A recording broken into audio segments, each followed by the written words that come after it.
This video's not made for kids, you crazy bitch-ass bastard! Welcome back, my newly found novelists. Now, if you remember from the last volume of our timeline series, we left off to where a storm had damaged the headland tracks on the Tedmouth line in 1908. So we're going to pick up right where we left off and move along to Volume 2, where we cover the 1910s and 20s. So sit back, relax, and please enjoy.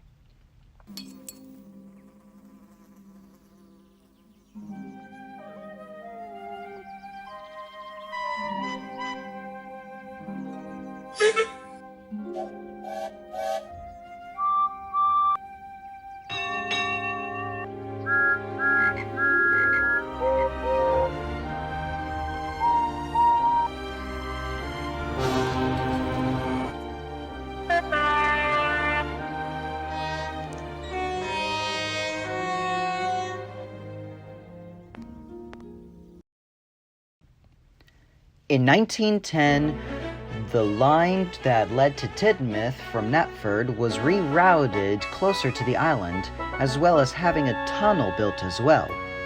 With the tunnel included, the line was complete, and now we have the Teignmouth, Knapford, and Elsbridge Railway. Later that year, Topham Hatt would intend to combine all the three railways into one big railway on the island of Sodor. So his coffee pots got to work on extending their tracks to the Wellsworth and Sudbury Railway.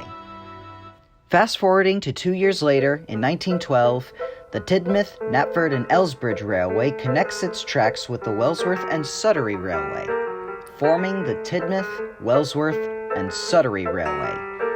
The tracks that led from Knapford to Elsbridge became a branch line.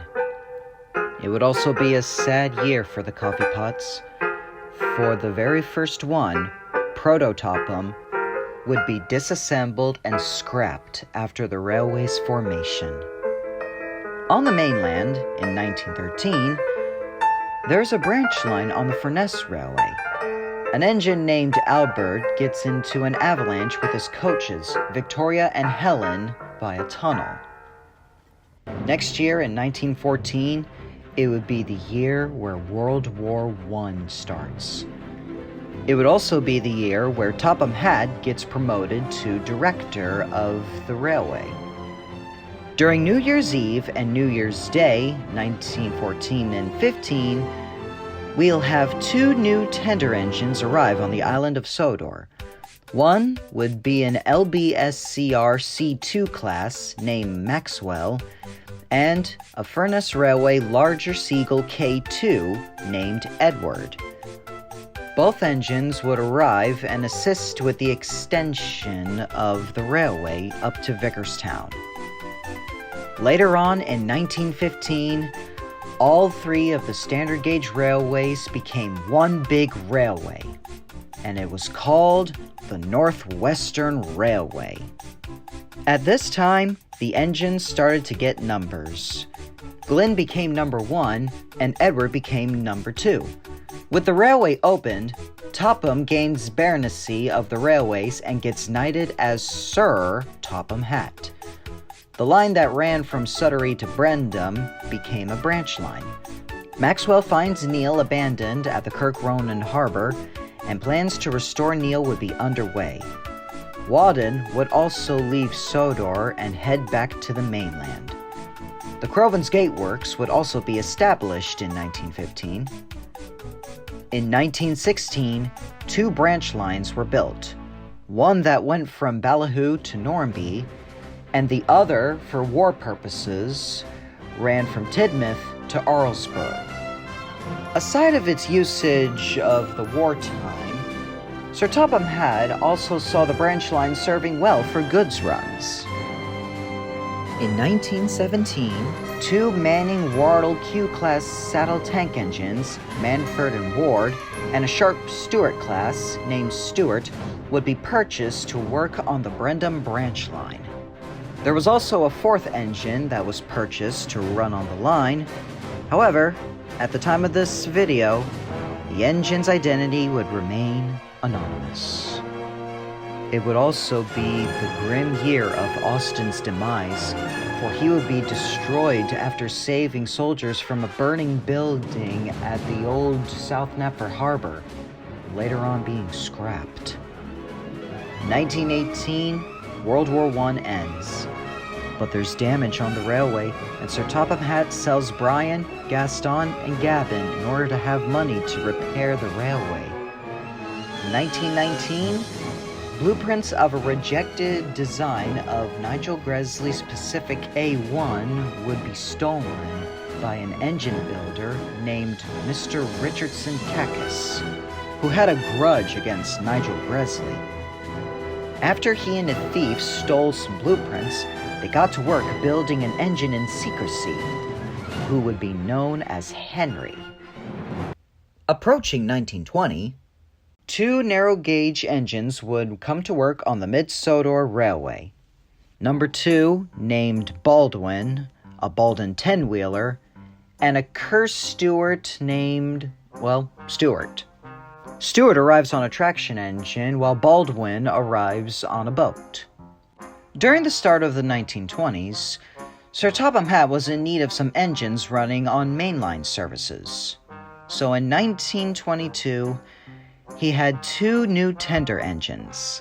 An LNER B3 named Alfred, also numbered 98462, was loaned onto Sodor, whilst at the same time, a flawed Great Northern Railway A1 and C1 hybrid named Henry arrives as well.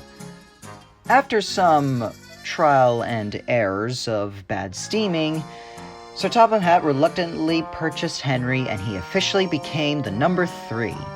Even if he was a bad purchase.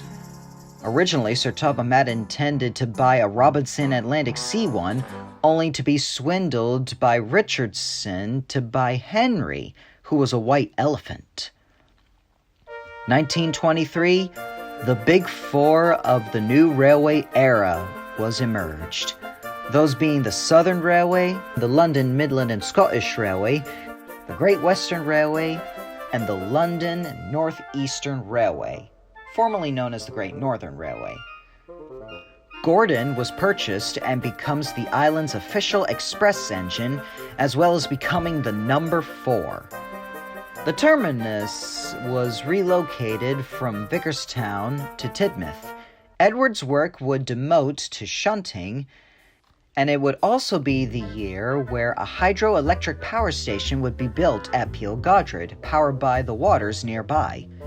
The bulky equipment would be needed to transport to the center of the island. They first thought about having the Mid-Sodor Railway deliver the equipment, but the sheer size of the equipment was too bulky, and the line was too small and narrow. So a new set of tracks would have to be built from Kildane all the way up to Peel Godred. Since the line was steep, it would have to be electrified as well.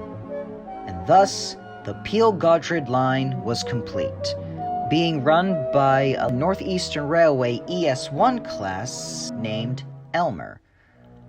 The completion of the Peel Godred line would be the dawn of the downfall of the Mid-Sodor Railway. Fast forwarding to 1925, the branch line from Knapford to Elsbridge extended up to Farquhar and opened a quarry, thus calling it the Farquhar Branch Line. An agreement would be made between the Northwestern Railway and the London, Midland and Scottish Railway to have their trains run up to the Normanby Branch Line, while the Northwestern Railway can extend its mainline services to Barrow and Furness. 3 years later, in 1928, an engine who was made from Dolgoch's old parts, called Smudger, would arrive on the Mid-Sodor Railway and become the new number 2. And as for Baldwin, the original number 2, due to his constant derailing from a re-gauging error, as well as a high center of gravity with the water tanks, the manager had decided to convert Baldwin into a pumping engine at the back of the sheds of Arlesdale. The following year on the Mid-Sodor Railway, Duke starts to show his age. Falcon and Stewart joke about Duke's age, but along the mountain road, Duke proves to Stewart that he's still kicking after a cavalcade ordeal. You really can't win. This is where we will conclude our second volume of the Tales of the Northwestern Rails timeline. Join us next month, or next year, for my next volume that will cover the 1930s and 40s.